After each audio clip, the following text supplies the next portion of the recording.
Que la paix de Dieu soit avec vous. De fausses solutions. Que de fausses solutions. Nous sommes environnés des problèmes. Certaines personnes sont au bord et en ont ras-le-bol. Mais comment sortir de tous ces pièges et tempêtes? Plusieurs essaient de s'en sortir par la ruse. Ils se prennent dans leurs propres pièges. D'autres recourent au suicide ou se renferment sur elles-mêmes. Se réfugier dans le sexe, l'alcool, la drogue, le travail ou les possessions matérielles, c'est courir au-devant d'une perte inévitable. J'ai récemment lu qu'une prétendue pasteur offrirait la guérison à ses patients en entretenant des rapports sexuels avec eux. Et tenez-vous tranquille, il y en aura qui vont courir vers cette dame. J'ai connu une jeune fille qui avait accepté manger des cafards et ses propres selles sur le conseil des marabouts. Elle était en quête de solution. Elle était décédée. Il y en a un qui a voulu tuer sa mère et qui est devenu fou. Un autre qui voulait jouer au football s'est compromis dans un marché avec le diable. Il en était mort. De fausses solutions. Si seulement nous voulions nous tourner vers Dieu et étudier le plan conçu pour notre bonheur, combien notre vie serait différente. Oh, si tu étais attentif à mes commandements, ton bien-être serait comme un fleuve et ton bonheur comme les flots de la mer. Ta postérité serait comme le sable et les fruits de tes entrailles comme les grains de sable.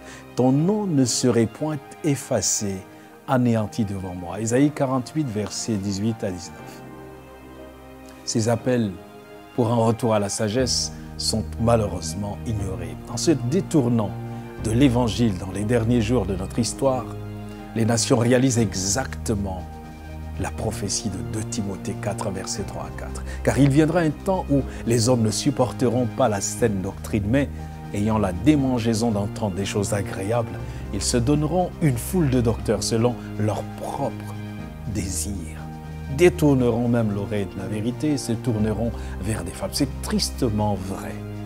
L'évangile éternel est aujourd'hui méprisé. Le message de la repentance, de la douleur du péché, de la vie de sanctification devient rare. Les prédicateurs préfèrent parler de la prospérité de la vie terrestre. Sachons-le, le Christ rédempteur est le seul remède à l'angoisse de ce monde.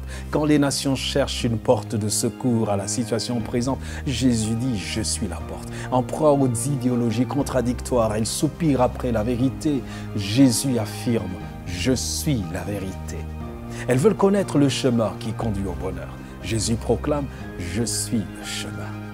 Elles veulent s'affranchir des zones d'ombre qui planent sur l'avenir en se donnant des plans stratégiques. Jésus rassure « Je suis la lumière ». Les nations cherchent un guide sûr, aimant et compréhensif. Jésus assure « Je suis le bon berger ». En dépit des maux nombreux qui les atteignent, elles veulent survivre. Jésus précise « Je suis la vie ». Elle lutte obstinément contre la mort dans l'hypothétique espoir de repousser ses limites et de la vaincre. Jésus certifie « Je suis la résurrection ». Que cherchons-nous? À quoi nous accrochons-nous? J'ai lu le récit bouleversant d'un épisode de la Deuxième Guerre mondiale qui s'est déroulé à Stalingrad, au moment où la ville était complètement encerclée par les armées russes. Le dernier avion allemand assurant la liaison avec l'arrière venait d'atterrir. On y avait entassé des blessés. Mais d'autres soldats blessés arrivèrent et voulurent aussi monter, mais l'avion était plein à craquer. Alors ils s'accrochèrent à l'avion, s'agrippant là où leurs mains pouvaient leur trouver un appui, puis l'avion a décollé. À l'arrivée, plus un seul. Ils avaient été tous emportés par le froid et la tempête. Seuls ceux qui se trouvaient à l'intérieur furent sauvés. Évidemment. En lisant ce récit, je n'ai pu m'empêcher de faire un parallèle avec l'évangile de Jésus, notre avion de sauvetage dans ce monde. Il nous permet d'échapper à la perdition.